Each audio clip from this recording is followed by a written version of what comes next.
کیا آپ جانتے ہیں کہ رمضان کی ایک رات ایسی بھی ہے جو پوری زندگی کا رخ بدل سکتی ہے؟ وہ رات جسے قرآن نے 1000 مہینوں سے بہتر قرار دیا ہے، یعنی شب قدر یا لیلۃ القدر ہے۔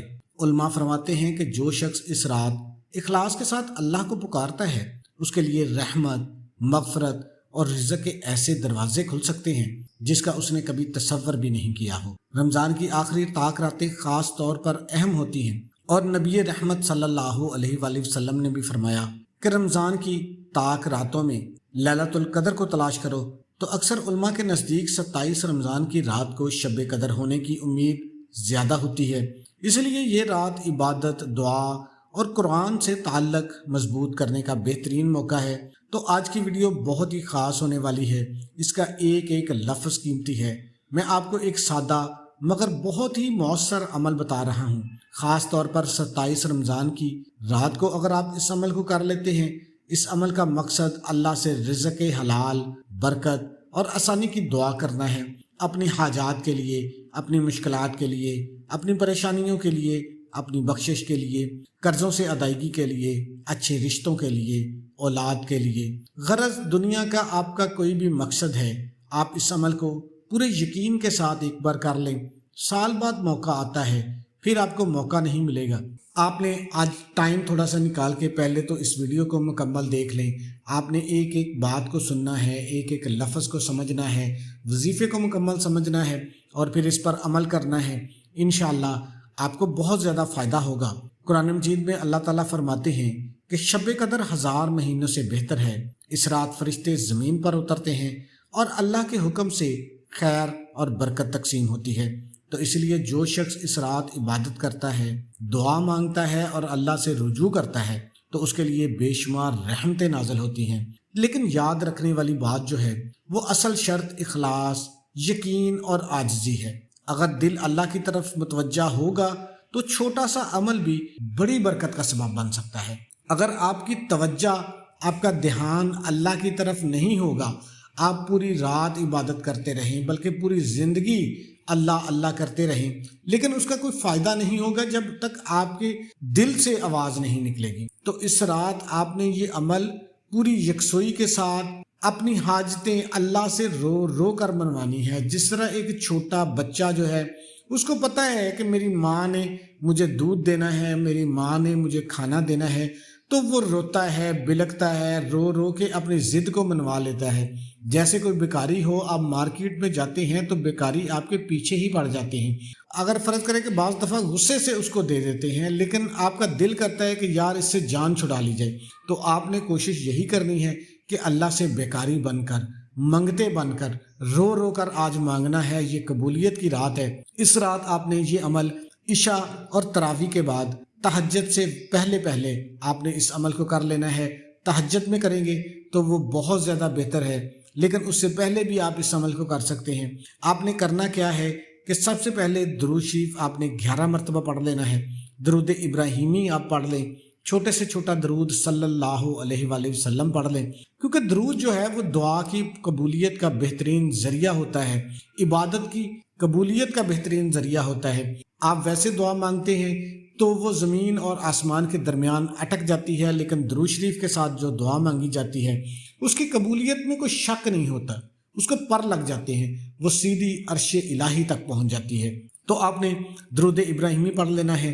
برکت کے لیے میرے ساتھ بھی ایک دفعہ پڑھ لیں، اللہم صلی علی محمد وعلی آل محمد کما صلیت علی ابراہیم وعلی آل ابراہیم انک حمید مجید، اللہم بارک علی محمد وعلی آل محمد کما بارکت علی ابراہیم وعلی آل ابراہیم انک حمید مجید۔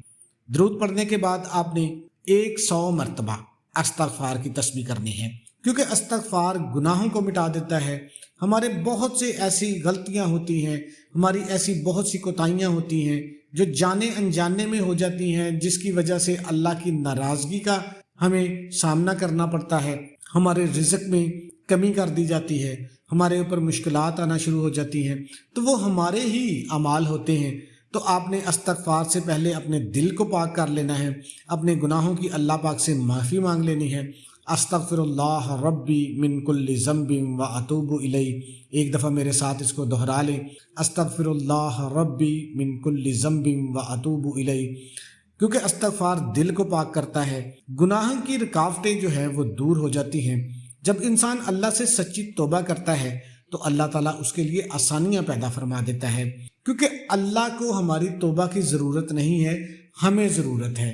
اللہ کسی کا محتاج نہیں ہے، ہم اللہ کے محتاج ہیں۔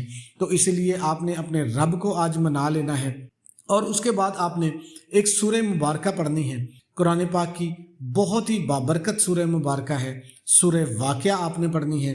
علماء کرام فرماتے ہیں کہ سورہ واقعہ کی تلاوت رزق میں برکت اور تنگی سے بچاؤ کا سبب بنتی ہے، تو اس لیے آپ نے اس سورت کو اس عمل میں شامل کرنا ہے۔ اگر ممکن ہو تو اس رات 3 مرتبہ سورہ واقعہ کو آپ نے تسلی کے ساتھ پڑھ لینا ہے، اور اس کے بعد آپ نے ہاتھ اٹھا کر دل سے دعا مانگ لینی ہے۔ اپنی دعا میں آپ نے کون سے الفاظ کا چناؤ کرنا ہے وہ بھی میں آپ کو بتا دیتا ہوں۔ آپ نے رزق حلال مانگنا ہے، وسیع رزق مانگنا ہے، قرض سے نجات مانگنی ہے، گھر میں سکون برکت مانگنی ہے، بیماریوں سے شفا مانگنی ہے، اولاد اہل خانہ کی بلائی، یعنی کہ آپ دوسروں کے لیے مانگیں گے تو آپ کو عطا ہوگا۔ آپ جو اپنے لیے مانگنا چاہتے ہیں آپ دوسروں کے لیے مانگنا شروع کر دیں، آپ کو ملنا شروع ہو جائے گا۔ شب قدر کی ایک مضبوط دعا بھی ہے، بہت ہی مقبول دعا ہے، جو نبی رحمت صلی اللہ علیہ وآلہ وسلم نے اپنی محبوب بیوی حضرت عائشہ رضی اللہ تعالیٰ عنہ کے لیے تحفہ دیا تھا۔ جب میری ماں حضرت عائشہ رضی اللہ تعالیٰ عنہ نے نبی رحمت صلی اللہ علیہ وآلہ وسلم سے عرض کیا تھا کہ یا رسول اللہ صلی اللہ علیہ وآلہ وسلم، اگر کہ مجھے لیلۃ القدر مل گئی ہے، مجھے شب قدر مل گئی ہے، تو میں کیا دعا مانگوں؟ تو میرے آقا صلی اللہ علیہ وآلہ وسلم نے بہت خوبصورت دعا اپنی محبوب بیوی کو تحفہ دی، بلکہ یوں سمجھیے کہ اپنی پوری امت کے لیے یہ تحفہ دے دی ہے۔ اللہم انک عفو تحب العفو فاعف عنی، اے اللہ تو معاف کرنے والا ہے اور معافی کو پسند کرتا ہے، پس مجھے بھی معاف فرما دے۔ کتنے خوبصورت کلامات ہیں۔ اس دعا کو آپ نے گڑ گڑا کر ایسے بیکاری بن کر پڑھنا ہے، انشاءاللہ آپ کی نسلیں سنور جائیں گی۔ آخر میں آپ نے دوبارہ پھر درود شریف پڑھ لینا ہے، 11 مرتبہ درود شریف پڑھنا ہے۔ یاد رکھیں، وظیفہ صرف الفاظ کا نام نہیں ہوتا بلکہ دل کے یقین کا نام ہوتا ہے۔ اگر دل میں سچا یقین ہوگا اللہ ہی سب کچھ کرنے والا ہے تو تھوڑی سی عبادت بھی بہت بڑی عبادت بن سکتی ہے۔ تو شب قدر وہ رات ہے جس میں انسان اپنے رب کے قریب ہو جاتا ہے، اپنے گناہوں کی معافی مانگے، اپنی زندگی کے لیے آپ برکتیں حاصل کریں۔ اور آخری بات یہی ہے کہ اس رات میں دعا کے قبول ہونے کے چانسز بہت زیادہ ہیں، آپ کی تقدیر بدل سکتی ہے۔ اگر آپ کامل یقین کے ساتھ اللہ کو پکار لیں گے تو آپ نے اس رات کو غفلت میں نہیں گزارنا۔ آپ نے پوری زندگی راتیں گزار لی ہیں، موبائل دیکھ کر گزار لی ہیں، سو کر گزار لی ہیں، پھر کر گزار لی ہیں، باتیں کر کے گزار لی ہیں، لیکن آج کی رات آپ نے عبادت میں گزارنی ہے، قرآن پاک زیادہ سے زیادہ تلاوت کرنی ہے۔ تو اللہ تعالیٰ سے دعا ہے کہ ہم سب کو شب قدر کی برکتیں نصیب فرمائے، ہمارے رزق میں برکت عطا فرمائے، ہمارے محتاجی سے بچا دے، جو بے اولاد ہیں ان کو اولاد عطا فرما دے، جو بیمار ہیں اللہ پاک ان کو صحت عطا فرما دے، جتنے بھی ہماری دنیا سے جا چکے ہیں ہمارے عزیز و اقارب، اللہ پاک ان کی کامل بخشش عطا فرما دے۔ آمین ثم آمین۔